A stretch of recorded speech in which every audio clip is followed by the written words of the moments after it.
আসসালামু আলাইকুম beautiful people's, কেমন আছো তোমরা সবাই? আশা করি অনেক বেশি ভালো আছো। আমি সুমাইয়া সোমা আজকে আবারও চলে এসেছি মাটির চুলায় খাসির মাংস কষা শাশুড়ি আম্মুর স্পেশাল রেসিপি নিয়ে।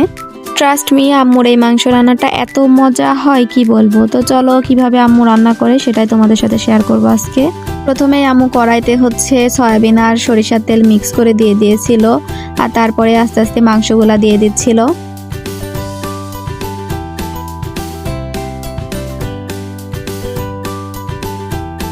সব মাংসগুলো দেওয়ার পর আম্মু দিয়ে দিল পেঁয়াজ কুচি, তেজপাতা, দারুচিনি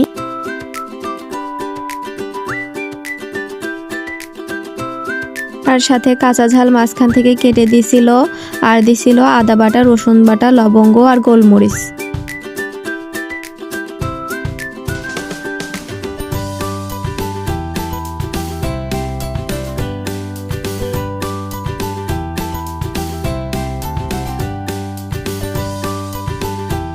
আর তারপরে দিয়ে দিয়েছিল নুন, ঝালের গুঁড়া, হলুদের গুঁড়া, জিরার গুঁড়া।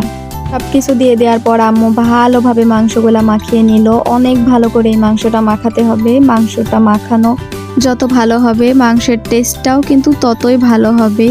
আর এই মাংসটা মাখানোর পর আধা ঘন্টা রেস্টে দিয়ে রাখতে হবে। তোমরা যদি আমাদের এই রেসিপিটা ট্রাই করো তাহলে তোমরা 1 ঘন্টাও রাখতে পারো, বা তোমাদের হাতে যদি সময় থাকে আরও বেশি সময় রাখতে পারো। তাহলে কিন্তু মাংসটা খেতে আরও বেশি মজা লাগবে। তোমরা দেখে নিশ্চয়ই বুঝতেই পারছো আম্মু কত সুন্দর করে মাংসটা মাখিয়ে নিচ্ছে। আর মাংসটা মাখানোর পর আম্মু আধা ঘন্টা রেস্টে রেখেছিল, আর তারপরে রান্না শুরু করে দিয়েছিল। আজকে আমাদের রান্নাটা হবে মাটির চুলায়। আর ভাই সত্যি কথা বলতে মাটির চুলার রান্নার টেস্টের কোনো তুলনাই হয় না। মাটির চুলায় রান্না করা প্রত্যেকটা রান্নাই খুবই মজা হয়। মাটির চুলায় রান্না করা আরো অনেক অনেক রেসিপি তোমাদের সাথে শেয়ার করব। আর এই মাংস রান্নার রেসিপিটাও আরেকদিন তোমাদেরকে ভালোভাবে দেখাবো। যেহেতু আমি টুকটাক ভিডিও করি, তাই এই দিন আম্মু মাংস রান্নার সময় আমি এমনিতেই বসে বসে ভিডিও করছিলাম, সেটাই তোমাদের সাথে শেয়ার করছি। তোমরা যদি এই রেসিপিটা আরো ভালোভাবে দেখতে চাও তাহলে কমেন্টস করে জানাতে পারো আমাকে। আমি আরো একদিন ভালোভাবে মাটির চুলায় মাটন কষা রেসিপিটা তোমাদের সাথে শেয়ার করব। চলো এবার রান্নায় ফেরা যাক। আম্মু খুব ভালো করে মাংসটা কষায় নিয়েছিল, এখনো মাংসটা আম্মু কষাচ্ছে।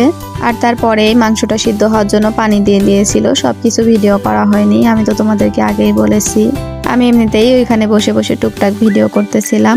তো এই যে তারপরে মাংসটা সিদ্ধ হয়ে যাওয়ার পরেই আম্মু ঝোলটা একটু শুকিয়ে মাংসটা নামিয়ে নিল। আর দেখো কতটা সুন্দর লাগছে দেখতে, খেতেও কিন্তু খুবই মজা হয়েছিল। তোমরা যারা আমার পেজ বা চ্যানেলে নতুন, মায়ের হাতের মজার মজার রান্নার রেসিপি পেতে আমাদেরকে অবশ্যই ফলো করতে ভুলো না। ভিডিওটা ভালো লাগলে অবশ্যই লাইক এন্ড কমেন্ট করে দিও। Thanks for watching. আল্লাহ হাফেজ।